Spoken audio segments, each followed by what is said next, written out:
Olá, esse é o nosso trabalho de microbiologia sobre a fermentação do vinho em barris. Nós somos o grupo 6, que é composto por João Pedro Martins Hessel, Lucas Evangelista de Santana, Lucas Fraga Faria, Vinícius Fialho de Paula Ribeiro e por mim, Pietra Precioso Figueiredo Alves. Boa tarde, eu sou o João Hessel e neste trabalho iremos falar sobre a ação microbiológica da fermentação de vinhos em barris. Bom, na produção do vinho, barris são usados para enriquecer a bebida com novos componentes, tornando-a mais complexa e possibilitando a ocorrência de reações físicas específicas, além da agregação de aromas e de compostos orgânicos. Apesar disso, o que realmente fornece o sabor doce e amargo da bebida é a fermentação.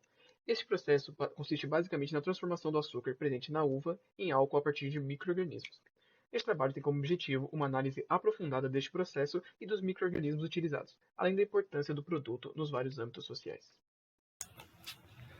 O principal micro-organismo responsável pela fermentação alcoólica é o Saccharomyces cerevisiae, uma levedura ascomiceta, que é um fungo unicelular não patogênico que possui um rápido ciclo de vida, com sua massa celular dobrando a cada 90 minutos.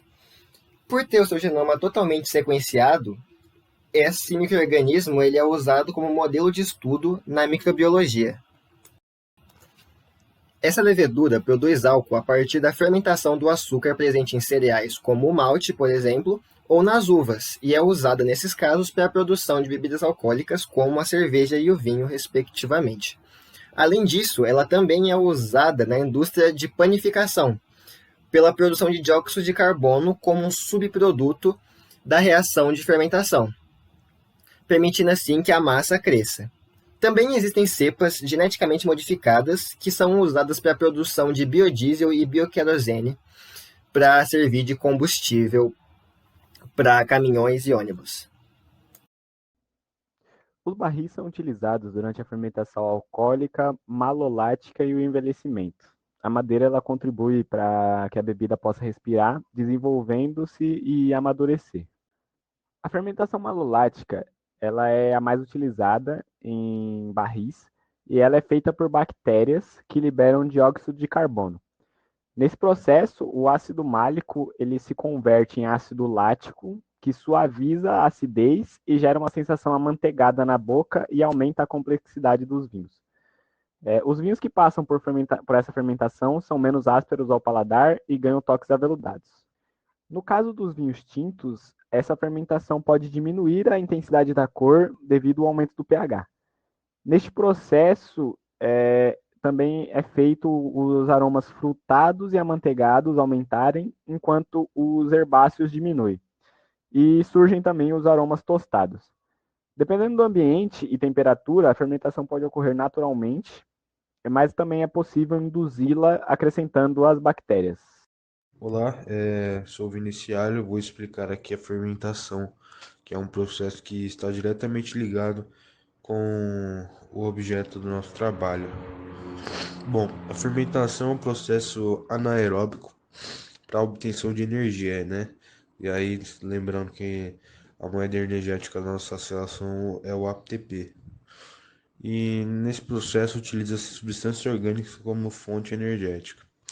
Bom, tanto nos organismos eucariontes quanto nos procariontes, a fermentação ocorre no citoplasma da célula, né?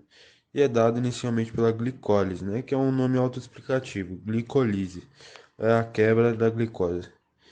E essa quebra ela gera aí dois piruvatos, duas moléculas de piruvato, que é aí uma molécula com três carbonos.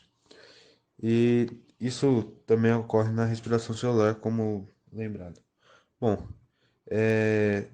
esses piruvatos eles podem ser convertidos depois em ácido lático ou álcool. E essa definição, ácido lático ou álcool, vai configurar, respectivamente, a fermentação lática ou a fermentação alcoólica. Lembrando que a fermentação alcoólica que está envolvida no nosso trabalho, né, que é a produção de vinhos. Bom, vou explicar aqui a importância do processo, a relevância econômica e social, também cultural, do processo que estamos estudando, que no caso é a produção de vinhos. Essa produção influencia diversos fatores da economia mundial.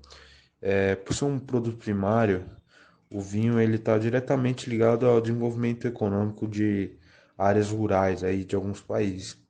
Que países? Especialmente países da Europa ali, do Mediterrâneo, como a Espanha, a Itália, Portugal, também ali acima a França. São países aí que têm condições climáticas favoráveis à produção da uva, né, que é o elemento essencial para a produção de vinho. E isso não está restrito a esses países apenas. O Brasil, por exemplo, também tem uma produção de vinho, digamos, relevante no mercado internacional, assim como os Estados Unidos. Então, não é uma atividade econômica que está restrita a determinado local, a determinado grupo de países.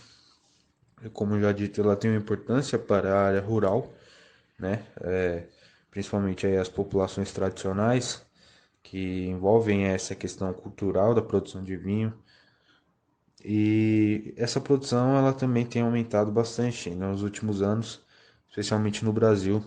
Aí, lembrando que essa produção se encontra bem acentuada na região sudeste, na região sul aqui do nosso país, possuindo aí um aumento significativo nos últimos anos, e devido a condições climáticas, as safras ultimamente, né? As safras são o que? A remessa de uvas, ela ultimamente vem bastante interessantes para os agricultores, e isso vem favorecendo o mercado brasileiro.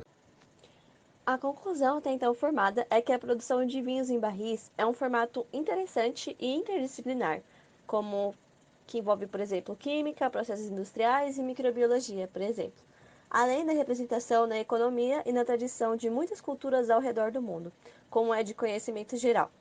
E também temos que agradecer a esses micro-organismos por essa bebida tão gostosa. Venho em nome do meu grupo dizer muito obrigada pela atenção e aqui a seguir vão ter as nossas referências.